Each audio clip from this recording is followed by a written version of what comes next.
नमस्कार दर्शकवृन्द, पञ्चाली संवादमा यहाँहरूलाई स्वागत छ। म जगदीश खड्का।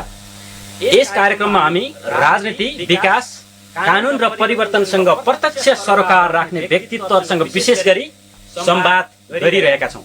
यति बेला नेपालका राजनीतिक दलहरूले आफूलाई फरक शैलीबाट प्रस्तुत गरिरहेका छन्।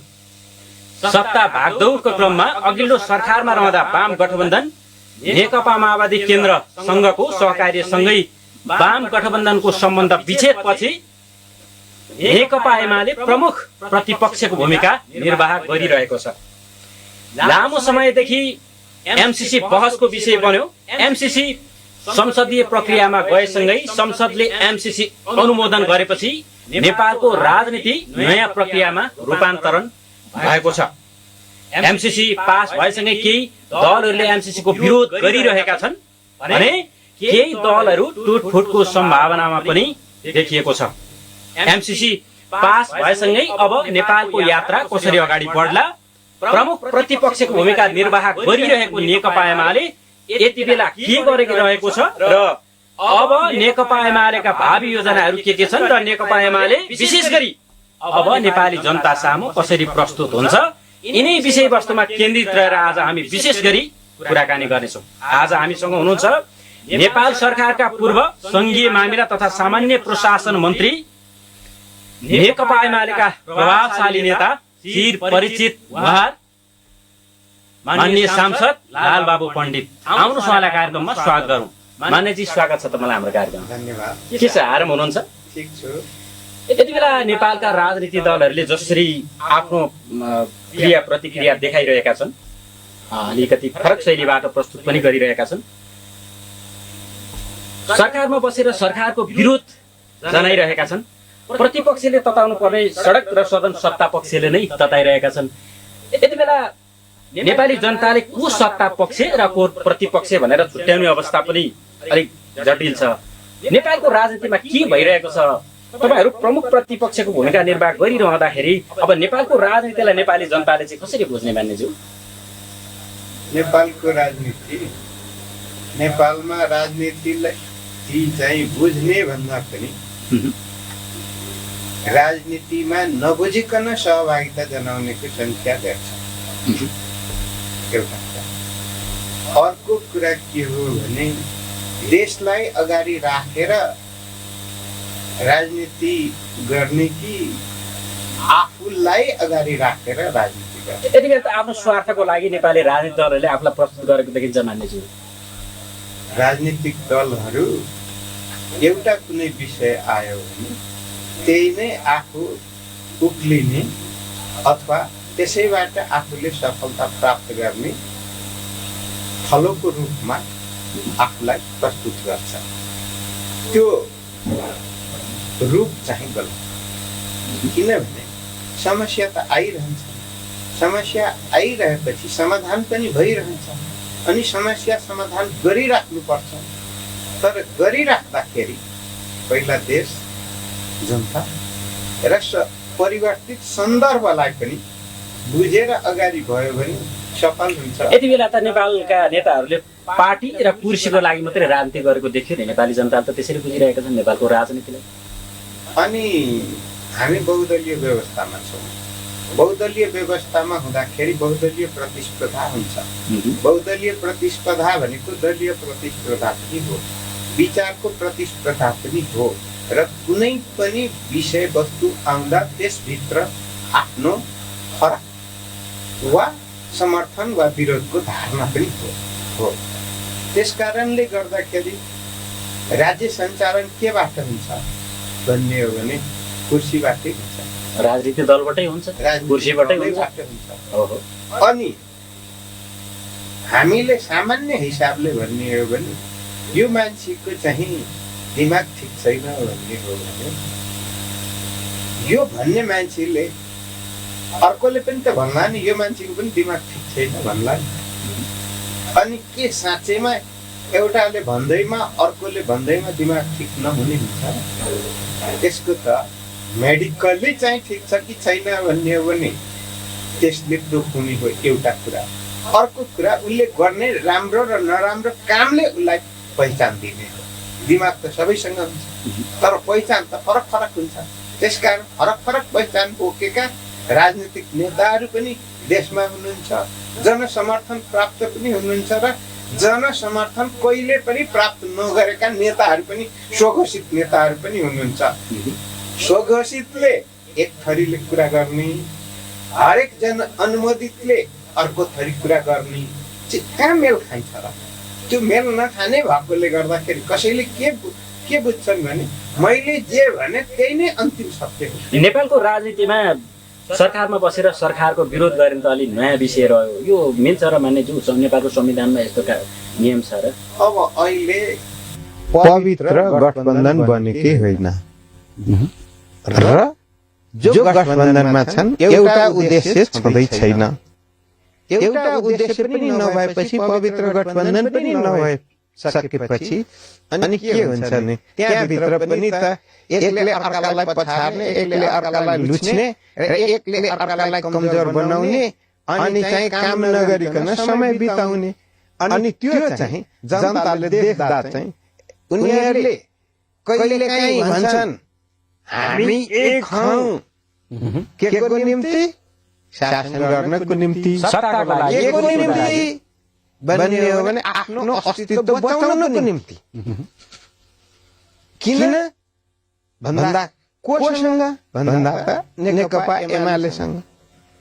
नेकपा एमाले के छ भन्ने प्रतिपक्षमा रहे पनि राजनीतिको केन्द्रबिन्दुमा छ, देशको केन्द्रबिन्दुमा छ। त्यसकारणले एमाले नै यति बेला सरकारभन्दा बाहिर रहेर प्रमुख प्रतिपक्षको भूमिका निर्वाह गरिरहँदा यसो भनेको हो कि भन्ने आशा पनि नेपाली जङ्गाले त्यस्तो शङ्का पनि गर्न सक्छन् मान्यज्यू। प्रमुख प्रतिपक्षको काम कर्तव्य के हुन्छ?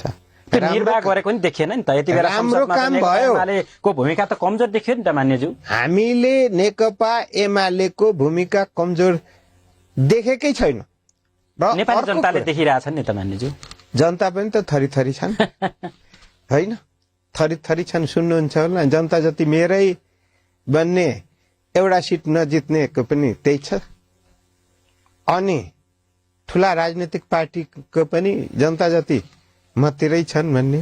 जनता कता हुन्छ भन्ने हो भने चुनावको परिणामले देखाउँछ। परिणामले विगतमा पनि नेतालाई चाहिँ कुन नेता राम्रो देश विकास हितको पक्षमा कसले काम गर्छ भनेर चाहिँ अब नेपाली जनताले चाहिँ कस मान र सम्मान अर्को कुरा हो र काम अर्को कुरा हो। त्यसकारणले काम गरेरै मान र सम्मान पाउने हो, गलत काम गरेर अपमान पनि हुने हो। त्यसै कारणले गर्दाखेरि नेता पनि काम गरिरहेको र जनताबाट अनुमोदित निश्चित समयको निम्ति तिनलाई एक रूपले बुझ्नुहोस्। जनतामा कहिल्यै नजाने नेता चाहिँ वक्तव्य जारी गरेर अथवा कहिले नेपाल बन्द गरेर अनि कहिले कहाँको संरचना भत्काएर कहिले कसलाई चाहिँ अपमानित गरेर अनि यो देशमा नेता त्यस्ता पनि छन्। होइन, नेपाली जनताले चाहिँ ठ्याक्कै बुझ्दा राजनीति देश जनताको हितमा हुनुपर्ने, देश विकास र प्रगतिको पक्षमा हुनुपर्ने राजनीति पछिल्लो समयमा कुर्सी र सत्ताको लागि मात्रै नेपालका नेताहरूले राजनीति गरेको नेपाली जनताले बुझिरहेका छन्। कुन देशमा राजनीति गर्दाखेरि म सरकार बनाउँदिन अनि सरकार बनाएर त्यो शक्ति सहित अनि देशमा परिवर्तनको बाटोमा म लाग्दिन भने कुन देशमा हुन्छ? मलाई यति बताइदिनुहोस् त। कुन देशमा, जुन देशमा लोकतन्त्र छ त्यहाँ प्रतिस्पर्धा हुन्छ। राम्रो गर्नेलाई राम्रो भन्छन्, नराम्रो गर्नेलाई नराम्रो पनि भन्छन्।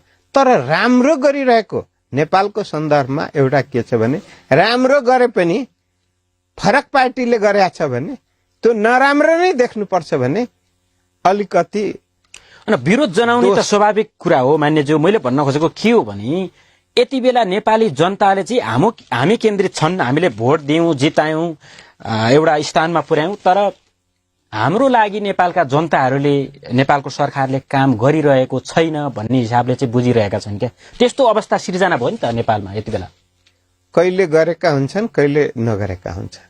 उद्देश्य त गर्ने हो नि त मान्यज्यू, गर्ने नै हो, केले तर रोक्यो कति मान्यज्यू? गर्ने हो भन्ने त्यो नाप्ने कसले, केले नाप्ने हो? त्यो नाप्ने भनेकै लोकतन्त्रमा जनमत नै हो र त्यसपछि त्यो बेलामा आफूले जुन बेला जे गर्नुपर्ने जिम्मेवारी दायित्व थियो त्यो बेलामा गरेको कामले नै नाप्ने हो। तर के हुन्छ, मै सुनाउन चाहन्छु। म पहिलोचोटि मन्त्री हुँदाखेरि नयाँ विषयवस्तु लिएर आएको थियो, प्रशासनभित्रको कमजोरीको बारेमा लिएर आएको थिएँ, होइन? तपाईँहरूले सुन्नुभएको थियो, होइन? विदेशमा कर्मचारी जाने, उतै बस्ने, यहीँबाट तलब खाने, होइन? डीबीपीआर लिएर बस्ने, कहाँसम्म थिए? नेपालको मुख्य सचिवसम्म त्यसरी लिएको थिए। मैले चाहिँ त्यो अभियान सुरु गर्दाखेरि ज्यान मार्नेदेखि लिएर अनि के गाली खप्नु पर्यो। देशको संविधानमा त्यो दर्ज भयो। अहिले कसैले गाली गर्छन्? तपाईको कार्यकालमा तपाईले संघीय मामिला तथा सामान्य प्रशासन मन्त्रालय सम्हाल्नुभयो। तपाईको कार्यकाल चाहिँ कस्तो रह्यो? जसरी तपाईले सोचे अनुरूप मन्त्री हुनुभन्दा अगाडि र भइसकेपछि म यो गर्छु भनेको कुराहरू मन्त्री भइरहँदाखेरि चाहिँ गर्नलाई कतिको सहज हुने रहेछ मान्यज्यू? मैले बारम्बार भनेको छु, पदमा पुगेपछि पहिलो आफ्नो जिम्मेवारी महसुस गर्नुपर्छ। जिम्मेवारी महसुस गरेर काममा पनि पहिलो काम के गर्ने त्यो तोक्नुपर्छ। नेपालमा धेरै जसो मन्त्रीहरूले के गर्छन् भन्ने हो भने पद पाएपछि त्यो कुर्सी बचाउनको निम्ति लागिरहन्छन्। गर्नुपर्ने पनि र नगर्नुपर्ने काम पनि गरिरहेको कतिपय हुन्छ, रमाउनको निम्ति पनि गरिरहेका हुन्छ, व्यक्तिगत लाभ लिनको निम्ति पनि कतिपयले गरिरहेका हुन्छ। तर म पहिलोचोटि जाँदा एउटा पहिचान छोडेरै आएँ। दोस्रो चोटि जाँदा सबभन्दा कठिन, दुनियाँमै कठिन काम, मुलुक केन्द्रीय प्रणालीबाट संघीय प्रणालीमा रूपान्तरण गर्दाखेरि सबभन्दा कठिन काम भनेको मानवीय व्यवस्थापनको काम हो, संरचना व्यवस्थापनको काम हो, कर्मचारी व्यवस्थापनको काम हो, जुन त मेरै समयमा भयो। तपाईहरूले सुन्नुभयो होला, नेपालमा हुन त अन्य मुलुकमा पनि छन्, परिवर्तन ठीक हो तर त्यो परिवर्तनको वाहक चाहिँ म हुनु हुँदैन भन्ने ठान्नेहरू छन्। अनि त्यो तपाईँ शालीन नेता हो। त्यसैले गर्दाखेरि मैले कर्मचारी समायोजन, किनभने प्रदेश बनाएपछि त प्रदेशमा त कर्मचारी पठाउनु पर्यो, स्थानीय बनाएपछि त 3 तहको संघीयतामा गएपछि 3 ठाउँ त बाँड्नु पर्यो। संविधानले अधिकार दियो, बाँड अगाडि बढ, बाँडे। अरू जानुपर्ने मजा चाहिँ जानु नहुने भन्दै सुन्नुभयो होला नि। संसदले कानून बनाएर अनि सफ्टवेयर मार्फत चाहिँ कसैलाई काखा पखा नगरिकन गर्दाखेरि पनि व्यक्तिगत रूपमा चाहिँ सिंहदरबार छोड्न नचाहने, काठमाडौँ उपत्यका छोड्न नचाहने र उपत्यका भन्दा बाहिर देश नठान्ने कतिपय आत्मकेन्द्रित, स्वार्थ केन्द्रित खालकाले विरोध मात्रै गरेनन्, 460 वटा त मुद्दा नै चाहिँ सर्वोच्च अदालतमा दिए र बेन्च तयार भएर फैसला भयो। त्यो फैसला पनि मान्न तयार छैन। किन? परिवर्तन मान्न तयार छैन। परिवर्तन त हुनुपर्छ, तर मैले त्यो परिवर्तनमा योगदान पुर्याउनु पर्छ भन्ने नठान्नेबाट देशले के आश गर्छ? के आश गर्छ? र परिवर्तनको वाहकहरूले थोरै पनि कष्ट नभोगिकन कुनै पनि परिवर्तनबाट प्रतिफल प्राप्त हुँदैन। कष्ट भोग्ने अरूको जिम्मा, अनि चाहिँ फाइदा चाहिँ मलाई आउने हो भने पाकेको भात खाँदाखेरि त अलिअलि जिउलाई कष्ट हुन्छ नि त, क्यालोरी खर्च त हुन्छ नि खाने बेलामा पनि। त्यसकारण क्यालोरी चाहिँ घट्छ भने खानै छोडिदियो भने मर्ने बाटो भन्दाखेरि बाँच्ने बाटो हुन्छ। त्यसै कारणले अहिले देख्नुहुन्छ नि फिटनेसको समय पनि आएको छ।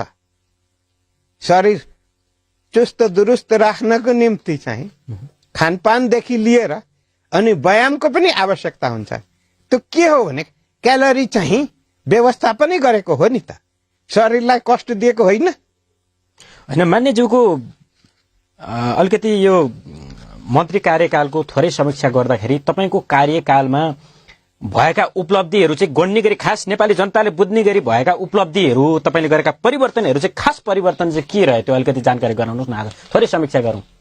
पहिलो पटक भन्नुहुन्छ भने डीबीपीआरको अभियान चलाएको हो। सरकारी कर्मचारीहरू निजी लाभको निम्ति निजी शैक्षिक संस्थाहरूमा पढाउन जाने जुन थियो त्यसलाई पनि रोकेको र कर्मचारीको जे जिम्मेवारी हो त्यो पूरा गर्नुपर्छ भनेर व्यवस्थापकीय गर्यो। दोस्रो चोटि भन्नुहुन्छ संघीयतामा तीनै तहमा कर्मचारीको व्यवस्थापन गरेको, पुग्नु सबै कुरा पुग्यो भनेर म काम गरुन्जेल पुगिसकेका थिएन।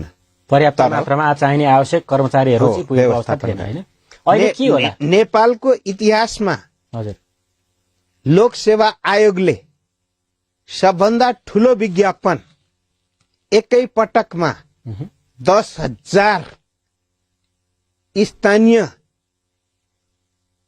पालिकाहरूको थाई कर्मचारी विज्ञापन मार्फत मेरै समय भएको नेपालको इतिहासमै। अर्कोतर्फ भन्नुहुन्छ भने ट्विङ विस्थापनको काम त्यही मन्त्रालय अन्तर्गत भएको। अर्कोतर्फ जनसङ्ख्याको चाप बढी तराई मधेस र विकासको चाहना तराई मधेसमा, त्यसले गर्दाखेरि तराई मधेस समृद्धि कार्यक्रम अन्तर्गत जुन अहिले 4वटा मन्त्रालय अन्तर्गत चलिरहेको त्यो चाहिँ गरिएको। झुलुङ्गे पुलहरूको ऐतिहासिक रेकर्ड राखेर एसियामै नाम चलिरहेका पुलहरू त्यही मन्त्रालय। प्रशासनका समस्याहरू अलिकति परिवर्तन भएको महसुस सर्वसाधारणहरूले गरिरहेको अवस्था चाहिँ छैन मान्यज्यू, किनभने प्रशासनमा जुन तपाईँ लागि पर्नुभयो, फिल्डमा पनि जानुभयो, तर प्रशासनका समस्याहरू चाहिँ खास परिवर्तन नेपाली जनताले चाहिँ अनुभूति गर्न पाएको अवस्था चाहिँ अहिले छैन नि मान्यज्यू। मैले कति महिना काम गरेँ? 20 महिना।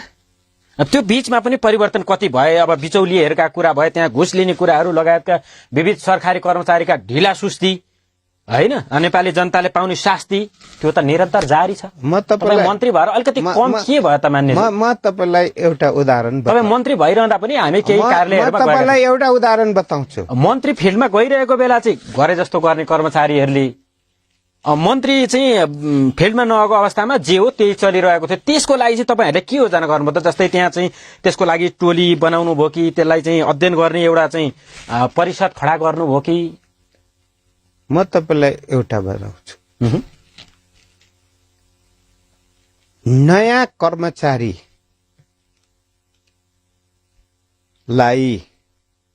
सुन्नुहुन्थ्यो नि, सबभन्दा बढी चाहिँ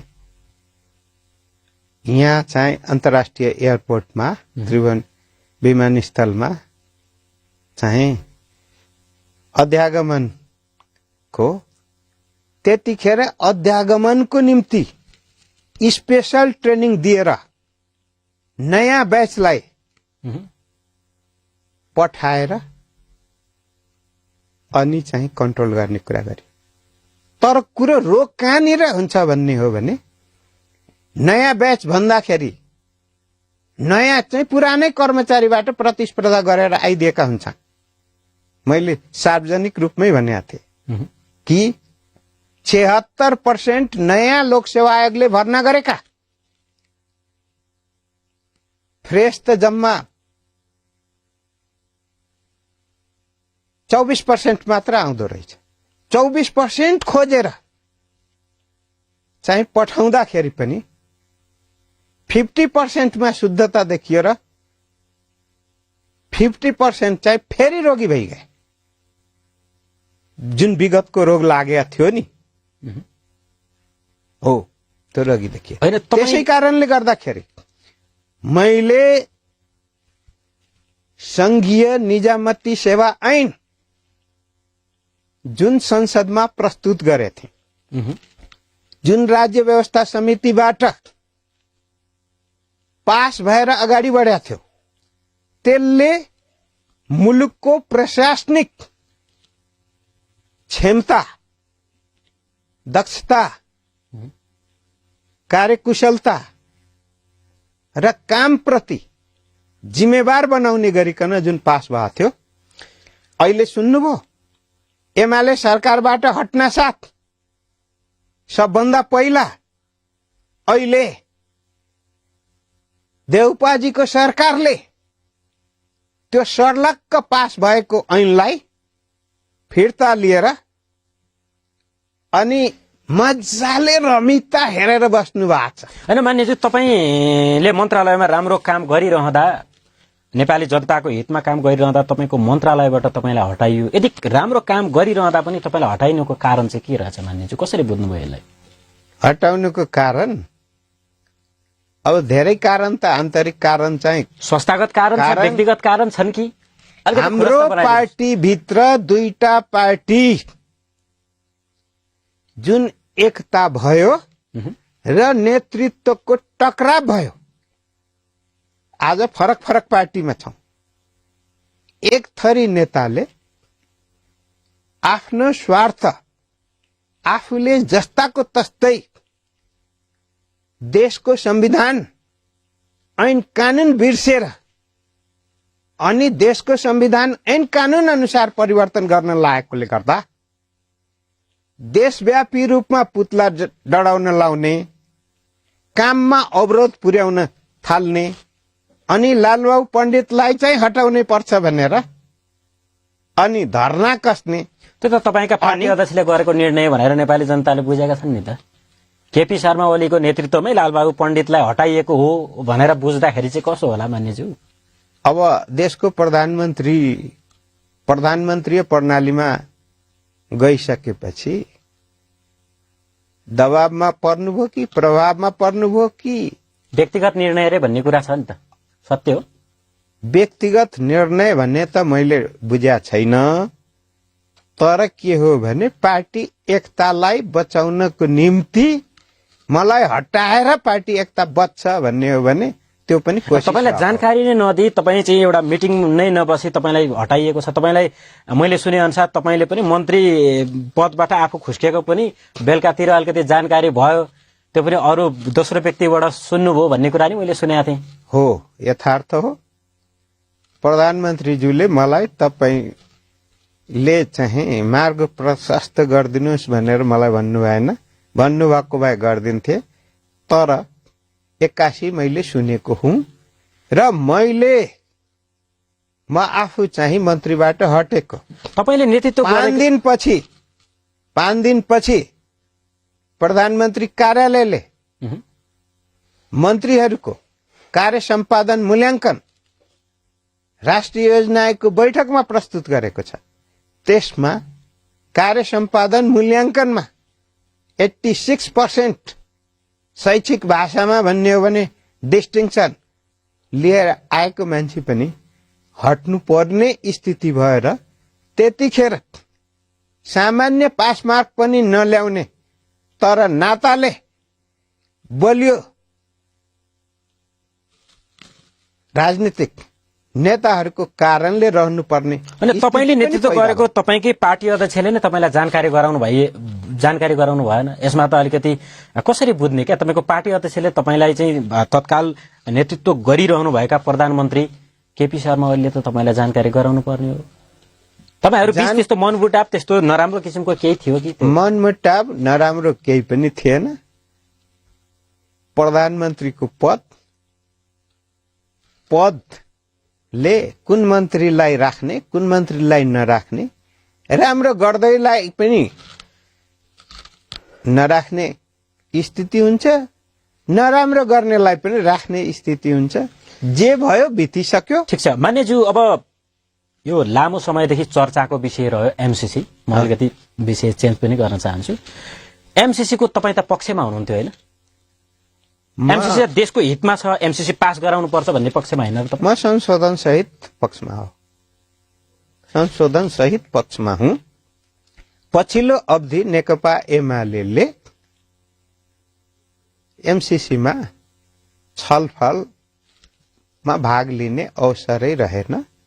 त्यसकारणले गर्दाखेरि एमसीसी को विषयमा म सुरुदेखि भन्दै आएको, दुईटा काम, जुन दुई कामको निम्ति प्रोजेक्ट हो, त्यो काम नेपालको आवश्यक हो, सडक विस्तारको र हाई टेन्सनको लागि।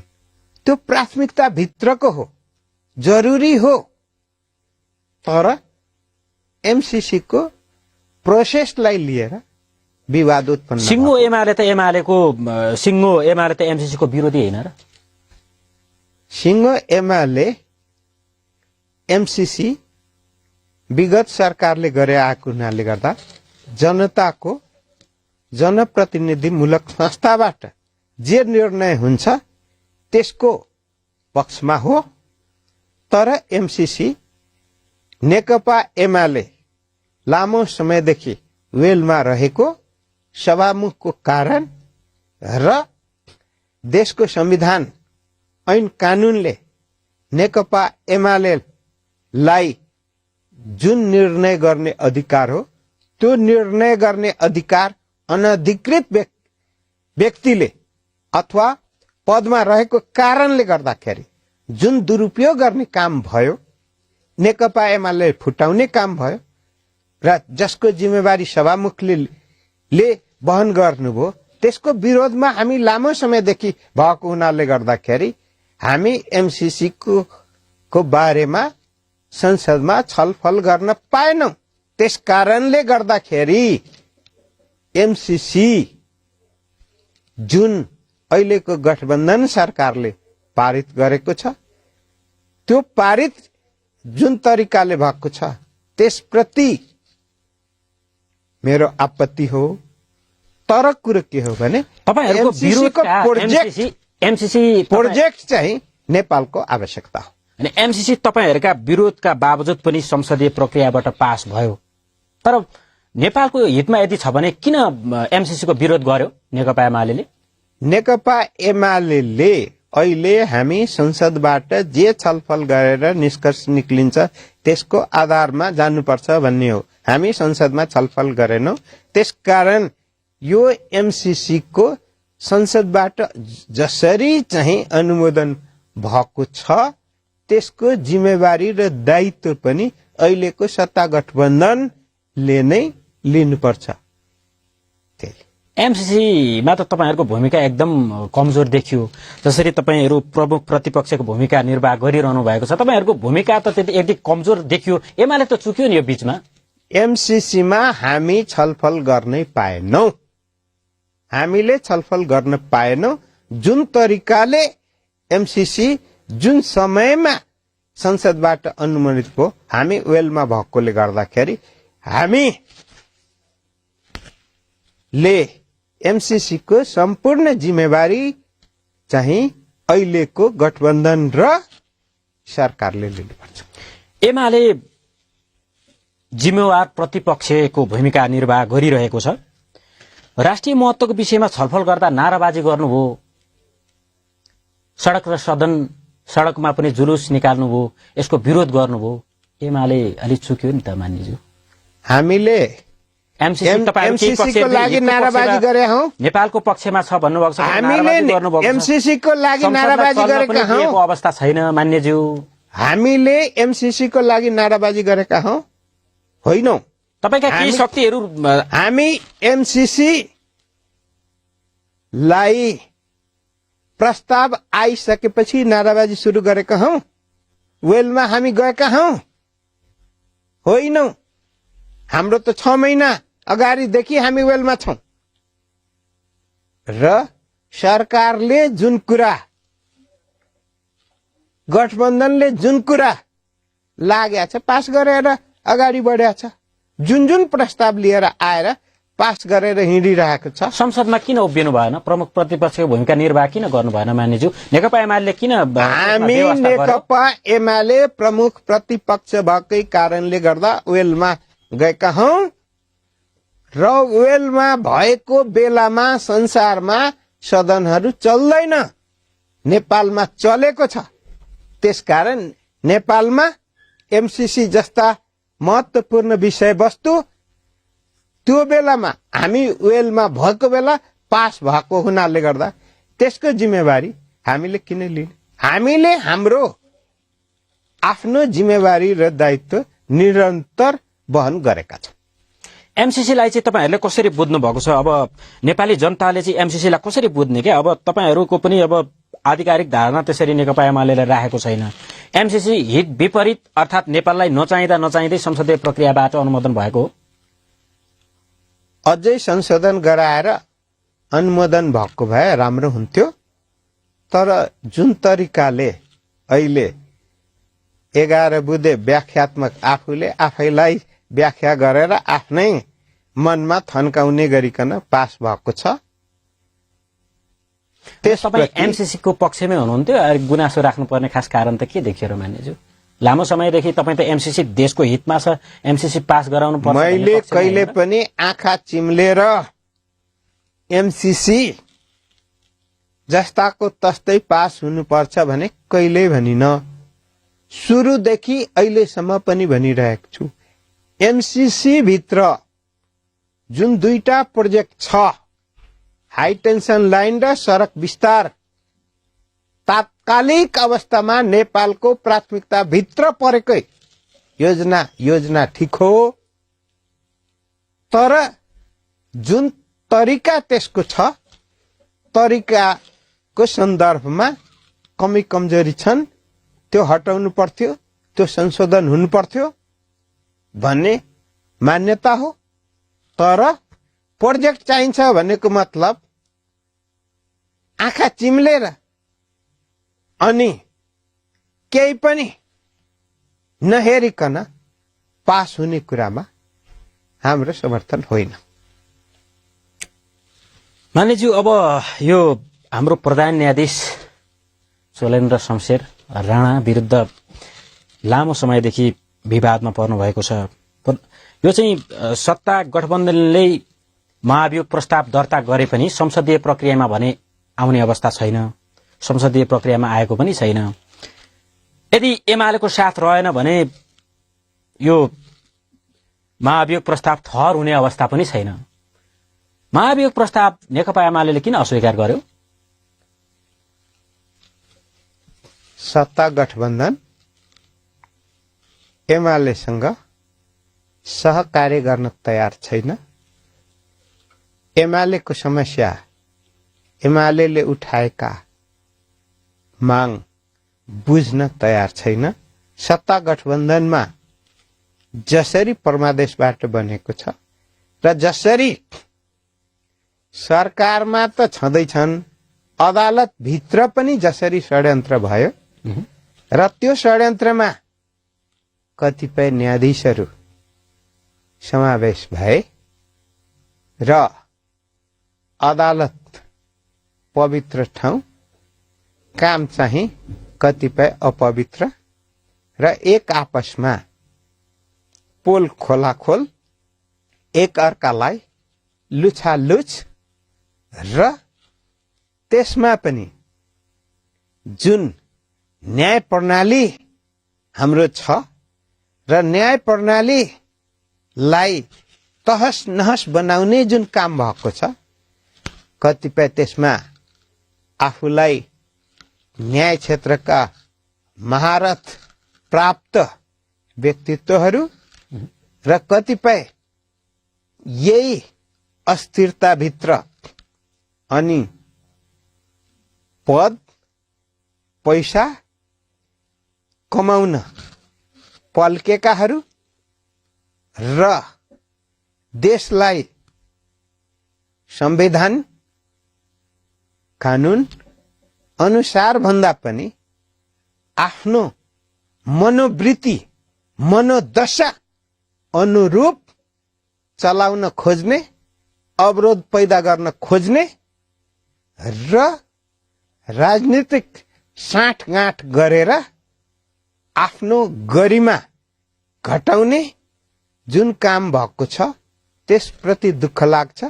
संसदमा महाभियोग प्रस्ताव दर्ता भए पनि त्यसलाई अगाडि बढाउने कुरामा मैले समस्या देखिरहेको छु। समस्या त्यो सत्ता गठबन्धनले पनि देखेको छ, सरकारले पनि देखेको हुनाले गर्दाखेरि त्यो क्षणिक लाभको निम्ति क्षणिक चाहिँ अस्थिरता उत्पन्न गर्नको निम्ति नै त्यो महाभियोग प्रस्ताव ल्याइएको हो। महाभियोग प्रस्ताव पास गर्न र गराउनको निम्ति ल्याइएको होइन। त्यसकारणले भविष्यमा हेर्नु होला त्यस्तै तुहिने स्थितिमा पुग्छ। नेकपा एमाले फेरि बिचौलियाहरूको संरक्षण गर्ने पार्टी गरिरहेको छ, गलत मान्छेलाई कारबाही गर्न चाहँदैन भन्ने आरोप पनि लगाइरहेछन् नि अरू पार्टीहरूले फेरि तपाईहरुलाई। अनि जसलाई बनाउन खोजे महाभियोग प्रस्ताव जुन तरिकाले आए नेकपा एमाले गरिरहेको चाहिँ आरोप लाग्न सक्छ मान्यज्यू। फेरि पवित्र उद्देश्य र पवित्र व्यवस्थापनको निम्ति ल्याइएको हो। कसरी रातारात आए थाहा छ नि। यदि छलफल गरेर अनि गुण र दोषको आधारमा अनि प्रस्ताव आएको भए आउने भए त्यसरी छलफल हुने भए एमालेसँग सहकारीको विश्वास आशा भरोसा भए नेकपा एमाले खराब कोही व्यक्ति र कोही कुनै निर्णयको पक्षमा कहिले पनि साथ दिँदैन। यो हाम्रो विश्वास हो र हामीले गरिरहेका काम पनि हो। त्यसकारणले मनोगणन्त अनि आँखा चिम्लेर अनि सत्ता गठबन्धन देशको प्रधानमन्त्रीले के गर्छन्, प्रतिपक्षले ल्याप्चे छाप लगाइदिनु पर्ने, पन्जा पत्र लगाइदिनु पर्ने, त्यो पार्टी एमाले पार्टी होइन भन्ने बुझ्दा हुन्छ।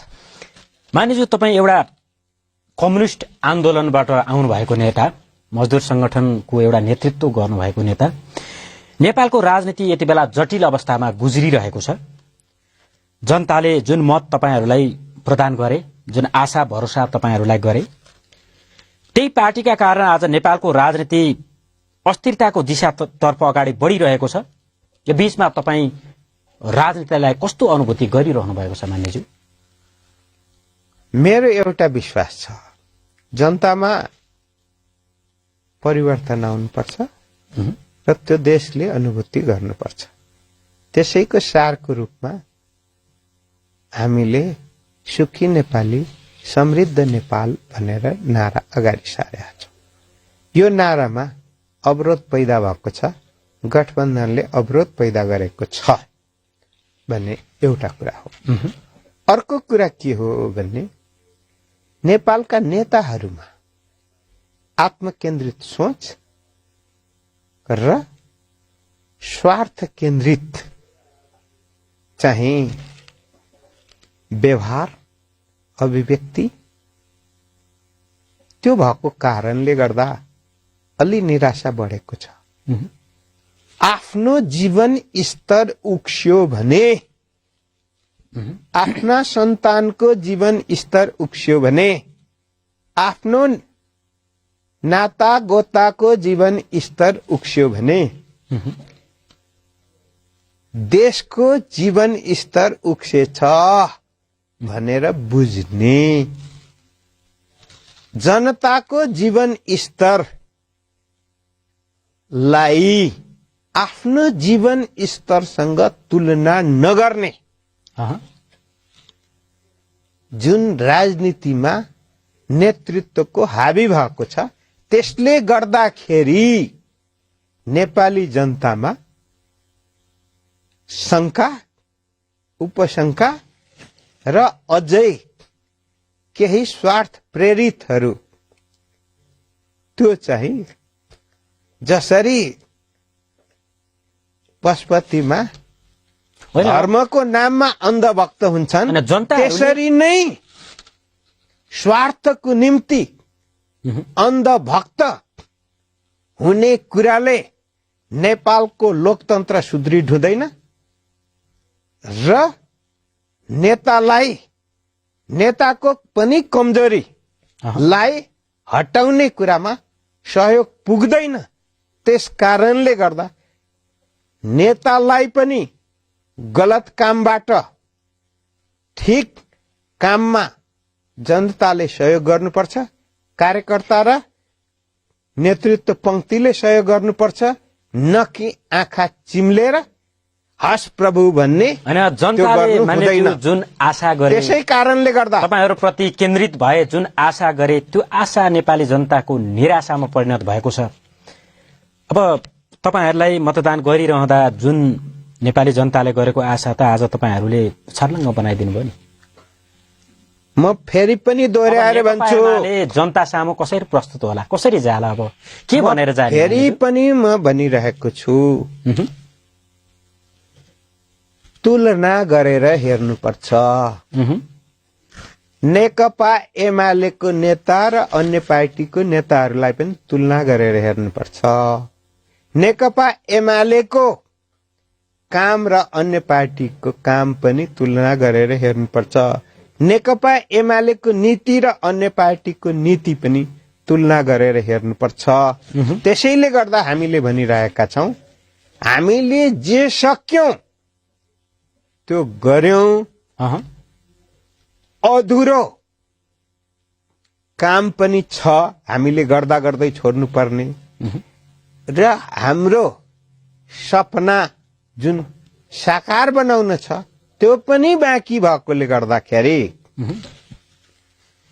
तुलना गरेर, कामको तुलना गरेर, व्यवहारको तुलना गरेर हामीलाई विश्वास गर्नुहोस् भनेको छु। आँखा चिम्लेर विश्वास गर्नुहोस् भनेको छु। तुलना गरेर विश्वास गर्नु, त्यो तुलना गर्दाखेरि जनमतको हिसाबले हिजो पनि तुलना गरेर नेकपा एमाले लाई जनताले विश्वास गरे र फेरि पनि तुलना गरेरै जनताले विश्वास गर्नेछन् र हामी जनताले विश्वास गर्ने बाटो त तपाईहरुको गुमिसकेको छ मान्यज्यू। किनभने हिजो जनता सामु प्रस्तुत भएर वाम गठबन्धन बनाउनु भयो, जुन आश्वासन नेपाली जनतालाई तपाईहरुले दिनुभयो, आखिर वाम गठबन्धन फुटाउनै देशको राजनीतिलाई अस्थिरतातिर धकेल्नका लागि नै जनताहरूसँग तपाईहरु केन्द्रित भएर हिजो सहकारी गर्नुभयो, तपाईहरुलाई जिताए। लास्टमा फल नेपाली जनताले के पाए त मान्यज्यू? तपाईको जिउमा कुनै खटिरा आयो भने उपचार गर्नुहुन्छ कि जीवन सकियो भन्ने ठान्नुहुन्छ? त्यो उपचार त केन्द्रित रहन्छ, तर नेपाली जनताहरु त निराश भएको अवस्था छ नि त मान्यजी। नेपालको लामो राजनीति निराशालाई आशामा रूपान्तरण गर्ने काम निकासै निस्केको छैन। निराशालाई आशावादीमा रूपान्तरण गर्ने काम, विश्वास दिने दिलाउने काम नेकपा एमाले हिजो पनि गरेर फेरि पनि गर्छ र तुलनात्मक रूपमा जस्तो सुकै गठबन्धन बने पनि त्यो गठबन्धनलाई परास्त गरेर जनताको बीचबाट नेकपा एमाले आउँछ। गठबन्धन फुट्यो नि त। तपाईहरु त एउटा विकास परिवर्तनका लागि गठबन्धन नेपाली जनताको लागि गरिरहनु भएको थियो, तर तपाईको आज व्यक्तिगत कारणले, कुर्सीका कारणले वाम गठबन्धनको अन्त्य भएको छ, तपाईहरु बीच सम्बन्ध विच्छेद भएको छ। अब नेपाली जनता त माछा भ्याएको त। गठबन्धन सकियो भनिसकेपछि म एउटा उदाहरण दिन्छु। 33 दलीय गठबन्धन योभन्दा पहिला पार्टीले चुनाव लडेको थियो। अस्ति भर्खरै निर्वाचन आयोगले त्यो 33 दलीय गठबन्धनलाई खारेज गरे। बचाउन कोही गयो, कोही एकजना गयो। त्यसकारण कतिपय गठबन्धन तात्कालीन स्थितिमा बन्छन्, भत्किन्छन्, फेरि बन्छन्, तर मूल शक्ति नेकपा एमाले हो। अहिले नेकपा एमाले गठबन्धन बनाएको छैन। नेकपा एमालेसँग डराएकाहरूले दैनिकी आफ्नो रक्षाको निम्ति गठबन्धनलाई बलियो बनाउनु पर्छ भनेर लागिरहेका छन्। त्यसकारणले नेकपा एमाले जनतासँग डराएको छैन। जनतासँग कोही डराएछ भने गठबन्धनको नाम दिएर गर्ने कुरा रह्यो अनि आफूलाई बलियो ठान्नेहरूले नेकपा एमालेसँग गठबन्धनमा भए पनि डराइरहे। अब निर्वाचनमा जाँदा त्यो त जनताहरूले मूल्याङ्कन गर्ने कुरा रह्यो मान्यज्यू। अब हामी कार्यक्रमको अन्तिममा छौं। अबको नेपालको राजनीति कसरी अगाडि बढ्छ, सँगसँगै राजनीतिक गतिरोध अन्त्य गर्न नेतृत्व तहमा रहेका नेताहरूलाई के सुझाव दिन चाहनुहुन्छ? तपाईको सुझाव चाहिँ के रहला? देशको हितमा सरकारले प्रमुख प्रतिपक्षसँग, प्रमुख प्रतिपक्षले राखेका कुराहरूलाई पनि एउटै टेबलमा निष्कर्षका साथ अगाडि बढ्दा एउटा गतिरोध अन्त्य हुन्छ। र अर्को कुरा, प्रतिस्पर्धा, बहुदलीय प्रतिस्पर्धामा गइसकेपछि त प्रतिस्पर्धा कायमै हुन्छ, प्रतिस्पर्धाको अन्त्य हुँदैन। तर यो लोकतन्त्रमा स्वच्छ प्रतिस्पर्धा गरेर आउनको लागि म नेकपा एमाले को एउटा थाई कमिटीको सदस्य छु। मैले व्यक्तिगत रूपमा पनि र पार्टीले पनि मलाई लाग्छ स्वस्थ प्रतिस्पर्धाको साथ कुनै पनि राजनीतिक शक्ति नेकपा एमालेसँग प्रतिस्पर्धा गरेर देश र जनताको निम्ति राम्रो गरेर आउँछ भने हामी प्रतिस्पर्धा गर्न तयार छौं, परिणामलाई स्वीकार्न तयार छौं र राम्रो कामको निम्ति साथ र सहयोग गर्न तयार छौं। मान्यज्यू, हामी कार्यक्रमको अन्तिममा छन्। यो टेलिभिजन हेरेर बसिरहनु हुने नेपाली जनतालाई के भन्न चाहनुहुन्छ? मैले बारम्बार भनिरहेको छु, नकारात्मक सोचलाई प्रमुखता नदिऊ, सकारात्मक सोचलाई प्राथमिकता दियौं भने हामी अगाडि बढ्छौं। नकारात्मक सोचभित्र आफूलाई खुम्च्याएर, संकुचित बनाएर, त्यो घेरामा रमाएर अनि जीवन अगाडि बढ्न सक्दैन, देश अगाडि बढ्न सक्दैन र हामी सुखी र समृद्ध हुन सक्दैनौं। यही भएकोले गर्दा कमसे कम थोरै पनि मनन गरिदिनु हुनको निम्ति हार्दिक आग्रह गर्दछु। हस्, हाम्रो कार्यक्रममा आइदिनु भयो, तपाईको महत्त्वपूर्ण समय हामीलाई उपलब्ध गराइदिनु भयो, तपाईलाई धेरै धेरै धन्यवाद। हस्, धन्यवाद। उहाँ हुनुहुन्थ्यो नेकपा एमालेका प्रभावशाली नेता लालबाबु पण्डित। आजको हाम्रो कार्यक्रमको निर्धारित समय सकिसकेको छ। हाम्रो कार्यक्रमका सम्पूर्ण युनिट सहित म जगदीश खड्कालाई पनि बिदा दिनुहोस्। हवस् त, नमस्कार।